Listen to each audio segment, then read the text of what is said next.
Hello everyone. So we are discussing previous year questions of the chapter Human Health and Disease and the topic Drugs and Alcohol Abuse. In today's session we are going to discuss a short answer type question of 3 marks which was asked in the CBSE Board Daily Examination 2016. So the question is, prior to a sports event, blood and urine samples of sports persons are collected for drug tests. A. Why is there a need to conduct such tests? B. Name the drugs the authorities usually look for. C. Write the generic names of the two plants from which these drugs are obtained.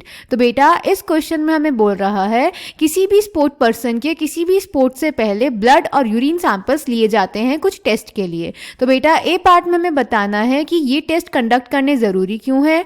B part में बताना है कि authorities कौन से drugs के लिए ये test करती हैं. और सी पार्ट में हमें बताना है प्लांट्स का जेनेरिक नेम जिनसे ये ड्रग्स ऑब्टेन कर सकते हैं. So let's check the answer. तो बेटा ये टेस्ट करना ज़रूरी इसीलिए है ताकि हम कंफर्म कर सके कि जो स्पोर्ट्स पर्सन है उन्होंने कोई ड्रग्स लिए हैं या नहीं, क्योंकि जनरली बेटा स्पोर्ट्स पर्सन मिस यूज करते हैं ड्रग्स का अपनी परफॉर्मेंस को एनहेंस करने के लिए. क्लियर. बी पार्ट में हमें बताना था ड्रग्स का नाम जिनके लिए अथॉरिटीज ये टेस्ट करती हैं. तो बेटा वो है कैनाबिनॉइड्स और कोकेन. देन सी पार्ट में बताना था इनके नेचुरल रिसोर्स का, यानी उस प्लांट का जेनेरिक नेम जिससे इन्हें हम ऑब्टेन कर सकते हैं. तो बेटा कैनाबिनॉइड्स को हम ऑब्टेन कर सकते हैं कैनाबिस सटाइवा से और कोकेन को ऑब्टेन कर सकते हैं हम एरिथ्रोजाइलम कोका से. So the answer is A part, to ensure the sports person has not taken drugs to enhance their performance.